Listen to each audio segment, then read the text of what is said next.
नमस्कार दोस्तों, स्वागत है आप सभी का मेरे YouTube चैनल पे। आज हम लोग करंट अफेयर का चौथा सेक्शन करने जा रहे हैं, जो कि अंतर्राष्ट्रीय संबंध से संबंधित है। ठीक है, तो चलिए बिना देरी किए हुए क्लास की शुरुआत करते हैं। भारत नीदरलैंड के राजा विलेम अलेक्जेंडर तथा रानी मैक्सिमा के निमंत्रण पर राष्ट्रपति रामनाथ कोविंद ने 4 से 7 अप्रैल 2022 के मध्य नीदरलैंड की राजकीय यात्रा संपन्न की। पिछले 34 वर्षों में यह किसी भारतीय राष्ट्रीय अध्यक्ष की नीदरलैंड की जो है ये पहली यात्रा है। मतलब पहली बार जो है कोई राष्ट्राध्यक्ष जो है नीदरलैंड गया है पिछले 34 साल में। ज्ञातव्य है कि इसके पूर्व 1988 में तत्कालीन भारतीय राष्ट्रपति आर वेंकटरमन ने नीदरलैंड की यात्रा की थी। वर्ष 2022 के दौरान भारत एवं नीदरलैंड अपने राजनयिक संबंधों की स्थापना की 75वीं वर्षगांठ मना रहा है। यात्रा के दौरान भारतीय राष्ट्रपति ने एम्स्टर्डम स्थित केकेनहोफ ट्यूलिप गार्डन में पीले ट्यूलिप की एक नई प्रजाति को मैत्री नाम दिया। ठीक है, भारत तुर्कमेनिस्तान के बारे में देखते हैं। तुर्कमेनिस्तान के राष्ट्रपति सरदार गुरबांगलुएविच बेर्दिमुहामेदोव के निमंत्रण पर भारत के राष्ट्रपति रामनाथ कोविंद ने 1 से 4 अप्रैल 2022 के मध्य तुर्कमेनिस्तान की राजकीय यात्रा संपन्न की। यह किसी भारतीय राष्ट्रपति की तुर्कमेनिस्तान की पहली यात्रा है। यात्रा के दौरान दोनों देशों के बीच राजनयिक संबंधों की स्थापना की 30वीं वर्षगांठ के उपलक्ष्य में भारत तुर्कमेनिस्तान स्मारक डाक टिकट जारी किया गया। राष्ट्रपति की तुर्कमेनिस्तान यात्रा के दौरान निम्न 4 समझौतों पर ज्ञापनों पर हस्ताक्षर हुआ। वो कौन कौन से हैं? तुर्कमेनिस्तान के वित्त एवं अर्थव्यवस्था मंत्रालय की वित्तीय निगरानी सेवा एवं भारत की वित्तीय खुफिया इकाई के बीच, ठीक है, यह MOU साइन हुआ है। आपदा प्रबंधन के क्षेत्र में सहयोग पर यह MOU साइन हुआ है। और 2022 से 25 की अवधि के लिए संस्कृति एवं कला के क्षेत्र में सहयोग का कार्यक्रम, युवा मामलों में सहयोग पर यह MOU साइन किया गया है। ठीक है, भारत और नेपाल 1 से 3 अप्रैल 2022 के मध्य नेपाल के प्रधानमंत्री शेर बहादुर देउबा भारत की आधिकारिक यात्रा पर रहे। जुलाई 2021 में पदभार ग्रहण करने के पश्चात नेपाल के प्रधानमंत्री की यह पहली द्विपक्षीय विदेश यात्रा थी। ठीक है, इस यात्रा के दौरान दोनों देशों के प्रधानमंत्रियों ने संयुक्त रूप से 90 kilometre 132 kV line, double circuit Solu corridor, transmission line और सब स्टेशन का उद्घाटन किया। इसका निर्माण भारत द्वारा प्रदत्त ऋण के तहत किया गया है। दोनों देशों के मध्य पहले broad gauge passenger rail link का भी उद्घाटन किया गया। यह रेल जयनगर मधुबनी बिहार को कुर्था नेपाल से जोड़ता है। 34.90 किलोमीटर लंबा जयनगर कुर्था रेलखंड जयनगर बिजलपुरा बर्दिवास रेल परियोजना 68.72 किलोमीटर का एक हिस्सा है, जो पूर्णतः भारत सरकार द्वारा वित्त पोषित है। ठीक है, इस यात्रा के दौरान नेपाल में रुपे कार्ड को भी लॉन्च किया गया। 1 अप्रैल 2022 को अंतर्राष्ट्रीय सौर गठबंधन इंटरनेशनल सोलर अलायंस के फ्रेमवर्क समझौते पर हस्ताक्षर करने के माध्यम से नेपाल ISA का 105वां सदस्य बन गया है। ठीक है, 3 अप्रैल 2022 को नेपाल के प्रधानमंत्री ने वाराणसी का दौरा किया। आगे भारत ऑस्ट्रेलिया संबंध देखते हैं। 21 मार्च 2022 को भारत एवं ऑस्ट्रेलिया के मध्य द्वितीय वर्चुअल शिखर सम्मेलन का आयोजन संपन्न हुआ। इस शिखर सम्मेलन में भारतीय प्रधानमंत्री नरेंद्र मोदी तथा ऑस्ट्रेलियाई प्रधानमंत्री स्कॉट मॉरिसन ने प्रतिभाग किया। उल्लेखनीय है कि दोनों देशों के मध्य प्रथम वर्चुअल शिखर सम्मेलन 4 जून 2020 को आयोजित हुआ था, जिसमें दोनों देशों के मध्य व्यापक रणनीतिक भागीदारी कॉम्प्रिहेंसिव स्ट्रेटेजिक पार्टनरशिप स्थापित हुई। इस शिखर सम्मेलन के उपरांत 2 अप्रैल 2022 को एक आभासी समारोह में भारतीय ऑस्ट्रेलिया आर्थिक सहयोग एवं व्यापार समझौते पर हस्ताक्षर किए गए।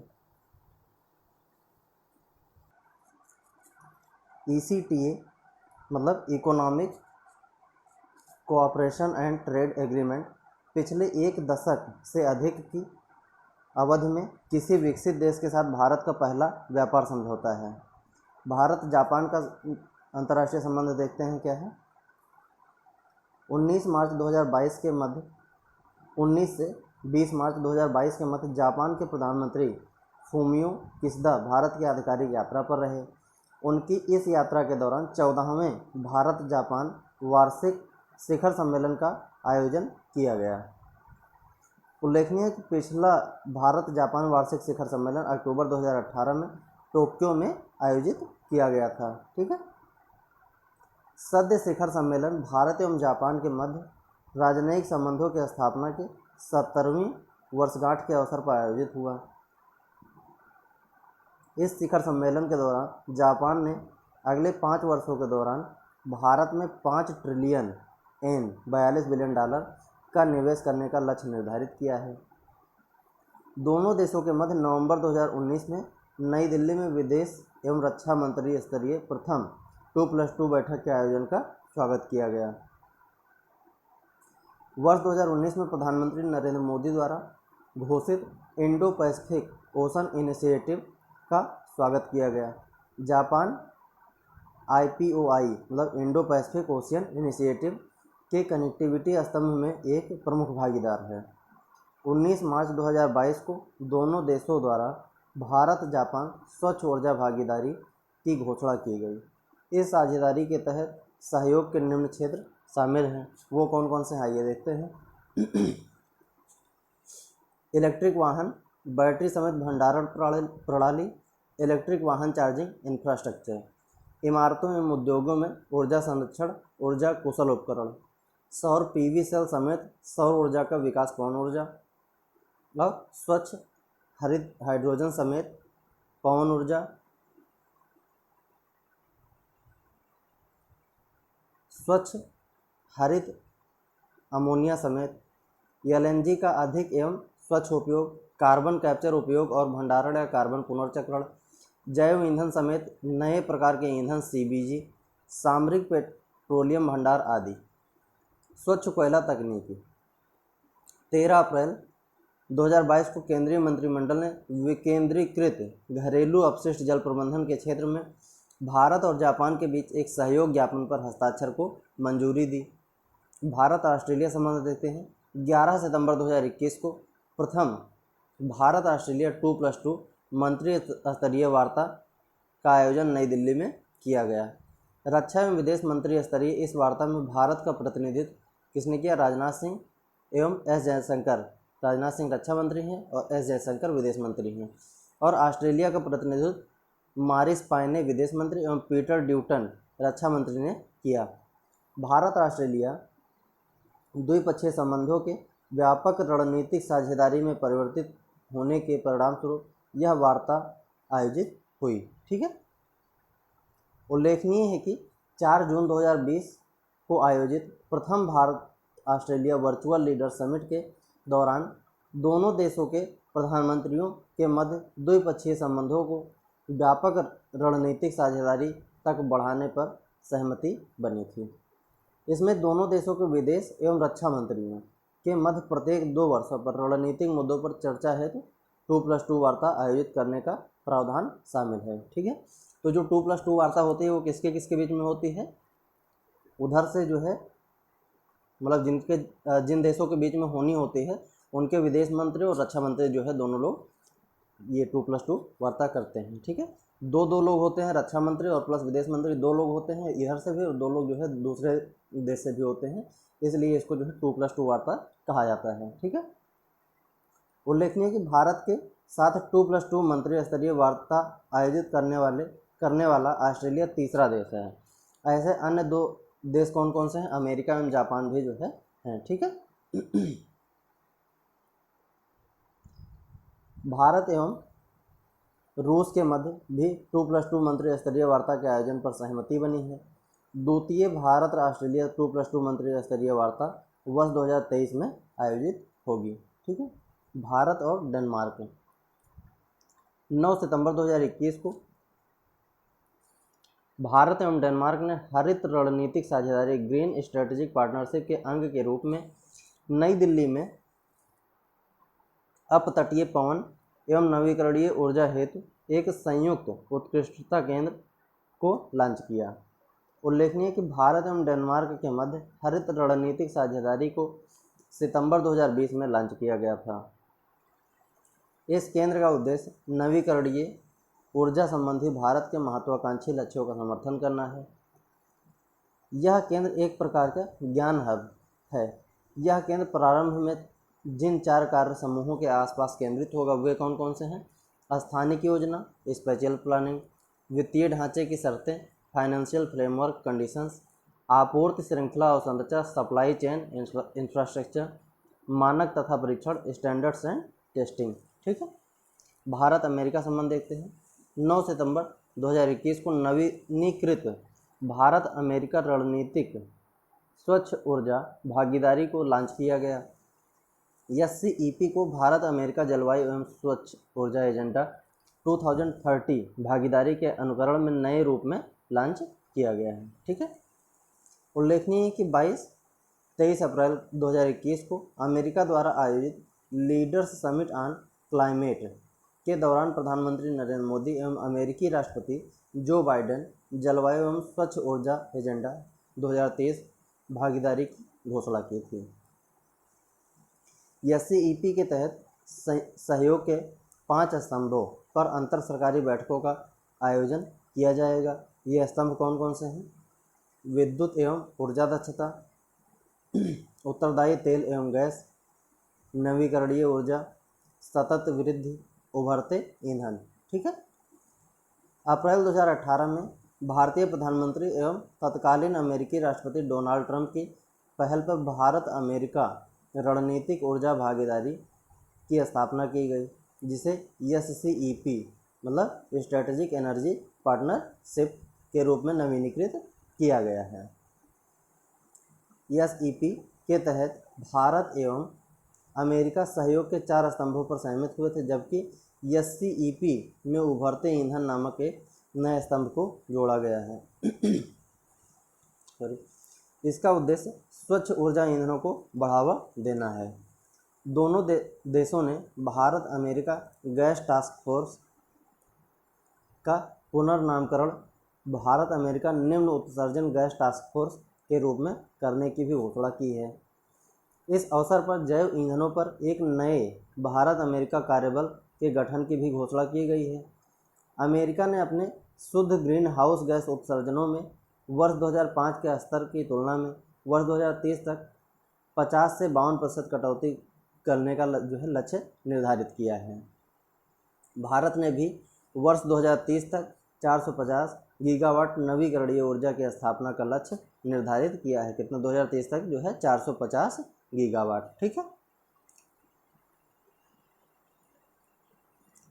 जलवायु कार्रवाई एवं वित्तीय गतिशीलता संवाद 13 सितंबर 2021 को भारत एवं अमेरिका ने जलवायु कार्रवाई वित्तीय गतिशीलता संवाद climate action and finance mobilisation dialogue को लॉन्च किया। उल्लेखनीय है कि CAFMD भारत अमेरिका जलवायु एवं स्वच्छ ऊर्जा एजेंडा 2030 भागीदारी के 2 ट्रैक में से एक है। इसका दूसरा ट्रैक भारत अमेरिका रणनीतिक स्वच्छ ऊर्जा भागीदारी है। ठीक है। भारत मालदीव 25 मई 2021 को भारत द्वारा अड्डू शहर मालदीव में भारत के एक नए वाणिज्य दूतावास को खोलने की मंजूरी प्रदान की गई। 2 जून 2021 को केंद्रीय मंत्रिमंडल ने भारत एवं मालदीव के मध्य सतत शहरी विकास के क्षेत्र में सहयोग पर समझौता ज्ञापन को मंजूरी प्रदान की। इस MOU पर फरवरी 2021 में हस्ताक्षर किए गए थे। भारत दक्षिण कोरिया के बारे में देखते हैं। 26 मार्च 2021 को दिल्ली कैंट में भारत कोरिया मैत्री पार्क का उद्घाटन किया गया। यह पार्क भारत दक्षिण कोरिया के सुदृढ़ मैत्री संबंधों का प्रतीक है। साथ ही साथ यह पार्क कोरियाई युद्ध 1950 से 53 में संयुक्त राष्ट्र के तत्वाधान में भारत के योगदान के स्मारक के रूप में भी है। 6 एकड़ के हरित क्षेत्र में विस्तृत इस पार्क को भारत सरकार के रक्षा मंत्रालय, भारतीय थल सेना, दिल्ली छावनी बोर्ड, कोरियाई दूतावास तथा Korean war veterans association of India, क्या है, Korean war veterans association of India के संयुक्त परामर्श से विकसित किया गया है। भारत बांग्लादेश संबंध देखते हैं। बांग्लादेश की प्रधानमंत्री कौन है? शेख हसीना है।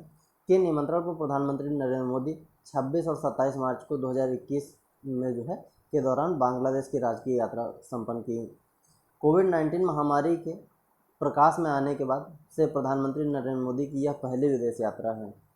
प्रधानमंत्री की यह बांग्लादेश यात्रा 3 युगांतरकारी घटनाओं के स्मरणोत्सव के अवसर पर संपन्न हुई। वो कौन कौन से हैं? मुजीब बोसरो, बंगबंधु शेख मुजीबुर रहमान की जन्म शताब्दी को जो है क्या है, मुजीब बोरसो भारत एवं बांग्लादेश के मध्य राजनयिक संबंधों की स्थापना के जो है 50 वर्ष पूर्ण हुए थे। बांग्लादेश के स्वतंत्रता संग्राम की 50वीं वर्षगांठ भी थी। ठीक है, वही राजनयिक संबंध जो है, क्योंकि जो है बांग्लादेश को जो है भारत ने ही, ये पहले जो है पश्चिमी पाकिस्तान कहलाता था, उसको जो है फिर भारत के द्वारा ही जो है इसको मुक्त कराया गया था। 26 मार्च 2021 को प्रधानमंत्री नरेंद्र मोदी बांग्लादेश की स्वतंत्रता की स्वर्ण जयंती के अवसर पर आयोजित समारोह में मुख्य अतिथि के रूप में शामिल हुए। प्रधानमंत्री नरेंद्र मोदी ने शेख मुजीबुर रहमान को मरणोपरांत गांधी शांति पुरस्कार 2020 से सम्मानित किया। प्रधानमंत्री ने भारत में बांग्लादेशी युवाओं के अध्ययन के लिए 1000 सुवर्णो जयंती छात्रवृत्ति प्रदान करने की घोषणा की। बांग्लादेश के राष्ट्रीय दिवस समारोह के अवसर पर प्रख्यात हिंदुस्तानी शास्त्रीय गायक पंडित अजय चक्रवर्ती ने बंगबंधु को समर्पित एक विशेष राग मैत्री की रचना की। इस यात्रा के दौरान दिल्ली विश्वविद्यालय में बंगबंधु पीठ स्थापित करने का जो है निर्णय लिया। भारत द्वारा बांग्लादेश को औपचारिक रूप से मान्यता प्रदान करने की तिथि 6 दिसंबर को मैत्री दिवस के रूप में मनाने का निर्णय लिया गया है। तो 6 दिसंबर को क्या मैत्री दिवस मनाया जाएगा भारत और बांग्लादेश के द्वारा जो है। ठीक है, अब अंतर्राष्ट्रीय प्रकरण देख लेते हैं। हेनले पासपोर्ट सूचकांक 2022। अप्रैल 2022 में एक अंतर्राष्ट्रीय सर्वेक्षण कंपनी हेनले एवं पार्टनर्स द्वारा हेनले पासपोर्ट सूचकांक 2022 जारी किया गया है। सद्य सूचकांक में जापान एवं सिंगापुर संयुक्त रूप से पहले स्थान पर है। ठीक है, कौन कौन? जापान एवं सिंगापुर। जापान एवं सिंगापुर के पासपोर्ट धारक बिना किसी वीज़ा के विश्व के 192 गंतव्यों की यात्रा कर सकते हैं। जापान, सिंगापुर पहले रैंक पे हैं। संयुक्त रूप से दूसरे रैंक पे जो है जर्मनी और दक्षिण कोरिया हैं। तीसरे रैंकिंग में कौन कौन से हैं? फिनलैंड, इटली और लग्जमबर्ग। ब्रिक्स देशों की रैंकिंग, ब्राज़ील 20वें रैंक पे है, रूस 49वें रैंक पे है, भारत 84, दक्षिण अफ्रीका 53 और चाइना 66। ठीक है, भारत को वर्ष 2022 के सूचकांक में 84 जो है स्थान प्राप्त हुआ है। भारतीय पासपोर्ट धारक बिना किसी पूर्व वीज़ा के विश्व के 60 देशों की यात्रा कर सकते हैं। विश्व प्रसन्नता रिपोर्ट 2022, वर्ल्ड हैप्पीनेस रिपोर्ट जिसको बोलते हैं। ठीक है, 18 मार्च 2022 को इसको जो है संयुक्त राष्ट्र सतत विकास समाधान नेटवर्क द्वारा इसको जो है प्रकाशित किया गया है। इस रिपोर्ट को तैयार करने में गैलप वर्ल्ड पोल द्वारा प्रदत्त डाटा का उपयोग किया जाता है। वर्ष 2022 में इस रिपोर्ट का 10वां संस्करण जो है जारी किया गया है। कौन सा? 10वां संस्करण। सद्य रिपोर्ट जिन 6 कारकों पर आधारित है वे कौन कौन से हैं? प्रति व्यक्ति सकल घरेलू उत्पाद, सामाजिक अवलंबन, स्वास्थ्य जीवन प्रत्याशा, जीवन में विकल्प चुनने की स्वतंत्रता, उदारता, भ्रष्टाचार बोध और आगे क्या है? इस रिपोर्ट में कुल 146 देशों को शामिल किया गया है। WHR 2022 में रैंकिंग हेतु वर्ष 2019 से वर्ष 2021 तक के अर्थात 3 वर्ष के गैलप वर्ल्ड पोल के डाटा का उपयोग किया गया है। सबसे अधिक प्रसन्न देश कौन से हैं? फिनलैंड। इसको कैसे याद कर सकते हो? नंबर 1 पे कौन सा है? फिनलैंड। तो फिनलैंड जब याद रखोगे तो जो है फिनलैंड ऑटोमेटिक जो है याद आ जाएगा वहाँ पे। दूसरा डेनमार्क है, तीसरा आइसलैंड है, चौथा स्विट्जरलैंड है और पांचवा जो है नीदरलैंड है। इसमें देखो मैक्सिमम जो है लैंड वाले हैं, एक खाली जो है मार्क है जो है कि डेनमार्क, बाकी जो है Finland, Denmark, Iceland, Switzerland, Netherlands. काफ़ी अच्छे नाम भी लगते हैं, तो जो है ऐसे इसको याद किया जा सकता है। सबसे कम खुशहाल कौन कौन सा है? एक तो जो है ये अफगानिस्तान है, सबसे लास्ट रैंक पे है। फिर 145 पे लेबनान है, 144 पे जिम्बाब्वे है, 143 पे रवांडा है और 142 पे बोत्सवाना है। ठीक है। WHR 2022 में भारत को 136वां स्थान प्राप्त हुआ है। उल्लेखनीय है कि WHR 2021 में भारत का 139वां स्थान था। WHR 2022 में लगातार 5वीं बार फिनलैंड सर्वाधिक प्रसन्न देशों की सूची में प्रथम स्थान पर है। अंतर्राष्ट्रीय शस्त्र हस्तांतरण प्रवृत्तियां 2021 14 मार्च 2022 को स्टॉकहोम इंटरनेशनल पीस रिसर्च द्वारा अंतर्राष्ट्रीय शस्त्र हस्तांतरण प्रवृत्तियां मतलब कि trends in international arms transfer 2021 नामक रिपोर्ट प्रकाशित की गई। वर्ष 2017 से 21 में प्रमुख शस्त्रों के अंतर्राष्ट्रीय हस्तांतरण की मात्रा में वर्ष 2012 से 16 की तुलना में 4.6% की कमी, जबकि 2007 से 11 की तुलना में 3.9% की वृद्धि दर्ज की गई है। वर्ष 2017 से 21 की अवधि में विश्व के 5 सबसे बड़े हथियार निर्यातक कौन कौन से रहे हैं? अमेरिका, रूस, फ्रांस, चीन तथा जर्मनी। संयुक्त रूप से ये पांचों देश वर्ष 2017 से 21 में प्रमुख शस्त्रों के कुल निर्यात के 77% के लिए उत्तरदायी हैं। वर्ष 2017 से 21 में विश्व में शस्त्रों के सबसे बड़े निर्यातक अमेरिका का शस्त्र निर्यात सकल विश्व का 39% है। वर्ष 2017 से 21 की अवधि में विश्व के 5 सबसे बड़े शस्त्र आयातक कौन कौन से हैं? भारत, सऊदी अरब, मिस्र, ऑस्ट्रेलिया और चीन। ठीक है। संयुक्त रूप से ये पांचों देश प्रमुख शस्त्रों के कुल आयात के 38% हिस्से के लिए जो है उत्तरदायी हैं। भारत विश्व में प्रमुख शस्त्रों का सबसे बड़ा आयातक है। रूस 17 से 21 में जो है भारत का जो है हथियार का सबसे बड़ा ये आपूर्तिकर्ता देश रहा है, मतलब सबसे ज़्यादा हथियार जो खरीदे गए हैं वो रूस से ही खरीदे गए हैं। भारत के कुल शस्त्र आयात में रूस की हिस्सेदारी 46% है।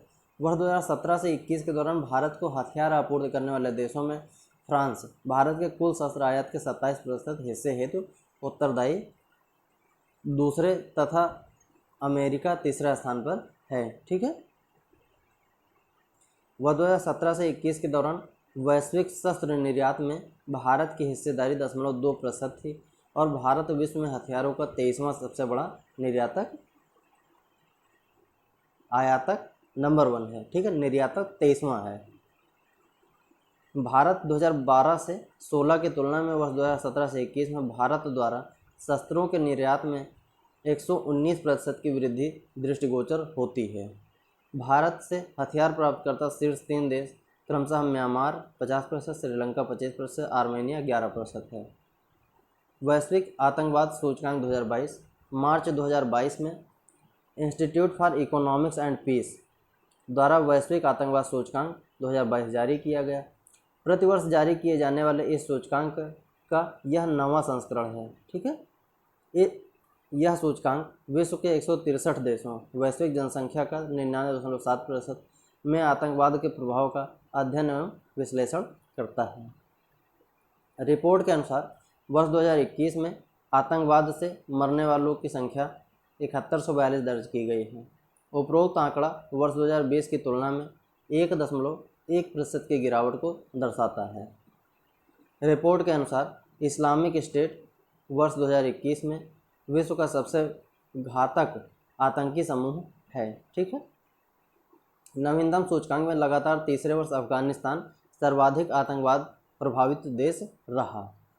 सूचकांक में भूटान, सिंगापुर, संयुक्त अरब अमीरात, बेलारूस समेत कुल 71 देशों को 0 स्कोर के साथ आतंकवाद से अप्रभावित देशों की श्रेणी में रखा गया है। आतंकवाद से सर्वाधिक प्रभावित शीर्ष 10 देश कौन कौन से हैं? Afghanistan, Iraq, Somalia, Burkina Faso, Syria, Nigeria, Mali, Niger, Myanmar और पाकिस्तान। वैश्विक आतंकवाद सूचकांक 2022 में भारत 12वें स्थान पर रहा। ठीक है, वैश्विक आतंकवाद सूचकांक 2022 में भारत जो है 12वें स्थान पर है। ठीक है, मेडागास्कर CDRI का नया सदस्य बना है। आपदा प्रतिरोधी संरचना के लिए गठबंधन CDRI coalition for disaster resilient infrastructure राष्ट्रीय सरकारों, संयुक्त राष्ट्र की एजेंसियों व कार्यक्रमों, बहुपक्षीय विकास बैंकों, निजी क्षेत्र एवं शैक्षणिक संस्थानों आदि की साझेदारी है। 23 सितंबर 2019 को न्यूयॉर्क में आयोजित संयुक्त राष्ट्र जलवायु कार्रवाई शिखर वार्ता 2019 के दौरान प्रधानमंत्री नरेंद्र मोदी ने इस गठबंधन की शुरुआत की घोषणा की थी। CDRI का सचिवालय कहाँ पे है? नई दिल्ली में स्थित है। ठीक है, मार्च 2022 में मेडागास्कर CDRI का नया सदस्य बना है। इस प्रकार अब CDRI के सदस्य देशों की संख्या बढ़कर 30 हो गई है। इन 30 देशों के अतिरिक्त 7 अंतर्राष्ट्रीय संगठन भी इसके सदस्य हैं, जिनका विवरण ये है: एशियाई विकास बैंक, विश्व बैंक समूह, UNDP, आपदा जोखिम न्यूनीकरण हेतु संयुक्त राष्ट्र कार्यालय, आपदा प्रतिरोधी सोसाइटीज़ हेतु निजी क्षेत्र गठबंधन, जलवायु प्रतिरोधी निवेश हेतु गठबंधन, यूरोपीय संघ। ठीक है, उल्लेखनीय है कि CDRI के 12 संस्थापक सदस्य कौन कौन से हैं? Australia, Bhutan, Fiji, Indonesia, Italy, Japan, Maldives, Mexico, Mongolia, Rwanda, Sri Lanka एवं UK। ठीक है, UAE FATF की ग्रे सूची में शामिल। 2 से 4 मार्च 2022 के मध्य फ्रांस की राजधानी पेरिस में financial action task force FATF की 6वीं पूर्ण बैठक संपन्न हुई। इस बैठक में संयुक्त अरब अमीरात को FATF की ग्रे सूची में शामिल किया गया, जबकि जिम्बाब्वे को ग्रे सूची से बाहर कर दिया गया। अभी तक के जिम्बाब्वे ग्रे लिस्ट में था, लेकिन अब जो है बाहर हो गया।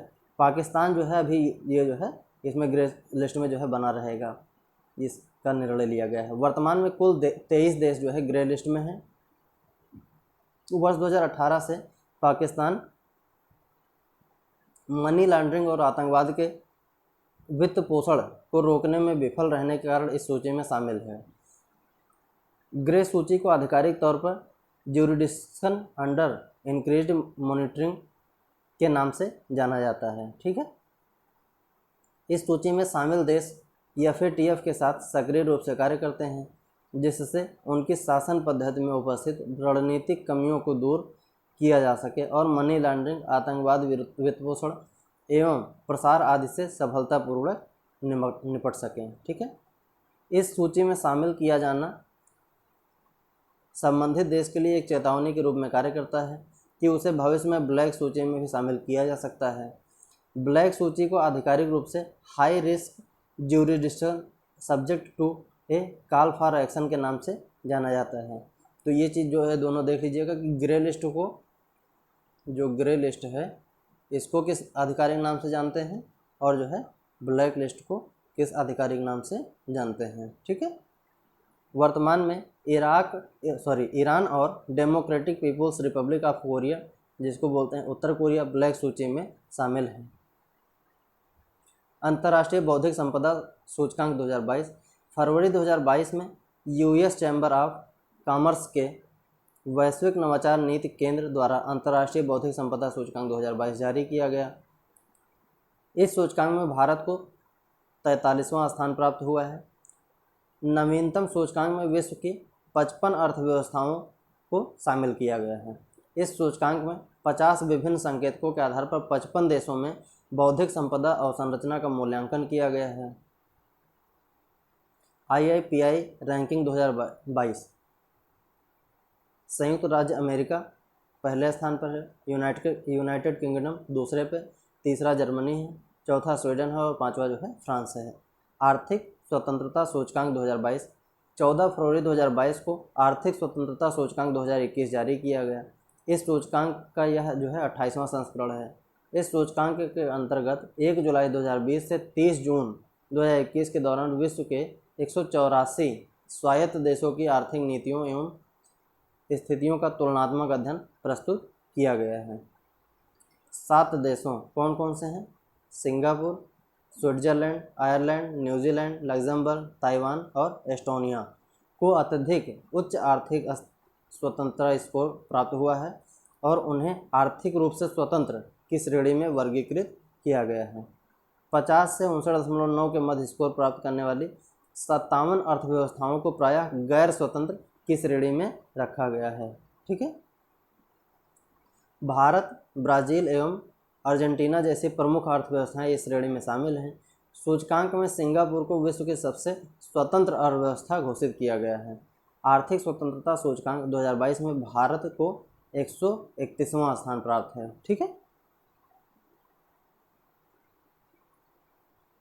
आर्थिक स्वतंत्रता सूचकांक सर्वप्रथम 1995 में प्रकाशित आर्थिक स्वतंत्रता सूचकांक एक वार्षिक रिपोर्ट है जिसका प्रकाशन कौन वाशिंगटन डीसी स्थित विचार मंच think tank the heritage foundation द्वारा किया जाता है।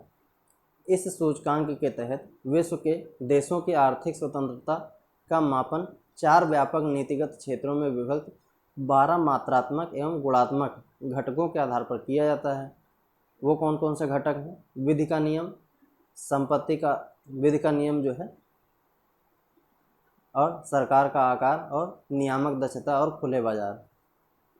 तो विधि के नियम में क्या है? संपत्ति का अधिकार, सरकारी सत्यनिष्ठा, न्यायिक प्रभावशीलता, सरकार का आकार, सरकारी खर्च, कर का बोझ, राजकोषीय स्थिति, नियामक दक्षता, व्यावसायिक स्वतंत्रता, श्रम स्वतंत्रता और मौद्रिक स्वतंत्रता। खुले बाजार में व्यापार स्वतंत्रता, निवेश स्वतंत्रता और वित्तीय स्वतंत्रता। भ्रष्टाचार बोध सूचकांक 2021 ट्रांसपेरेंसी इंटरनेशनल द्वारा 25 जनवरी 2022 को 27वां वार्षिक भ्रष्टाचार बोध सूचकांक जारी किया गया। इस सूचकांक में कुल 180 देशों और क्षेत्रों को रैंक प्रदान की गई। यह सूचकांक 0 से 100 अंकों तक विस्तारित है, जिसमें 0 का अर्थ सर्वाधिक भ्रष्ट और 100 का अर्थ सर्वाधिक ईमानदार होने से है। इस सूचकांक में किसी भी देश को पूर्णतः भ्रष्टाचार मुक्त होने जैसा कोई स्कोर नहीं मिला है, अर्थात कोई भी देश भ्रष्टाचार बोध सूचकांक में 100 अंक का स्कोर अर्जित नहीं कर पाया है। ठीक है। सूचकांक में शामिल देशों का औसत स्कोर 43 है, जबकि क्षेत्रीय आधार पर पश्चिम यूरोप एवं यूरोपीय यूनियन औसतन 66 के स्कोर के साथ शीर्ष पर है, जबकि उप सहारा अफ्रीका 33 के स्तर स्कोर के साथ निम्नतम स्थान पर हैं। ठीक है। इस सूचकांक में डेनमार्क, फिनलैंड और न्यूजीलैंड 88 अंकों के साथ संयुक्त रूप से प्रथम स्थान पर हैं। इस सूचकांक में केवल 11 अंक प्राप्त कर दक्षिण सूडान अंतिम स्थान मतलब 180 स्थान पर है। इस सूचकांक में भारत को मालदीव के साथ संयुक्त रूप से 50वीं रैंक हासिल हुई। इन दोनों देशों का सूचकांक स्कोर 40 है। ठीक है। दुर्गा पूजा मानवता की एक अमूर्त सांस्कृतिक विरासत। अमूर्त सांस्कृतिक विरासत के संरक्षण हेतु अंतर सरकारी समिति की 16वीं वार्षिक बैठक 13 से 18 दिसंबर 2021 के मध्य पूर्णतः ऑनलाइन माध्यम से संपन्न हुई। इस बैठक के दौरान कुल 47 नई विरासतों को यूनेस्को की अमूर्त सांस्कृतिक विरासत सूचियों में शामिल किया गया। इस प्रकार अब तक यूनेस्को की अमूर्त सांस्कृतिक विरासत सूचियों में 140 देशों की कुल 630 विरासतें शामिल हो चुकी हैं। वार्षिक बैठक के दौरान कोलकाता की दुर्गा पूजा को मानवता की अमूर्त सांस्कृतिक विरासत की प्रतिनिधि सूची में शामिल किया गया। दुर्गा पूजा भारत की 14वीं ऐसी अमूर्त सांस्कृतिक विरासत है जिसे यूनेस्को की इस सूची में शामिल किया गया है। यूनेस्को की अमूर्त सांस्कृतिक विरासतों की प्रतिनिधि सूची में शामिल भारतीय परंपराएं हैं: रामलीला, रामायण की परंपरागत प्रस्तुति, वैदिक मंत्रोच्चार की परंपरा 2008 में ये भी शामिल किया गया। कुटियात्तम संस्कृत नाट्यकला है, ये जो है ये भी 2008 में शामिल किया गया। रम्मन गढ़वाल हिमालय के धार्मिक उत्सव और अनुष्ठानिक रंगमंच है, 2009 में इसको शामिल किया गया। मुडियट्टू केरल का अनुष्ठानिक रंगमंच एवं नृत्य नाटक है, 2010 में इसको भी शामिल किया गया।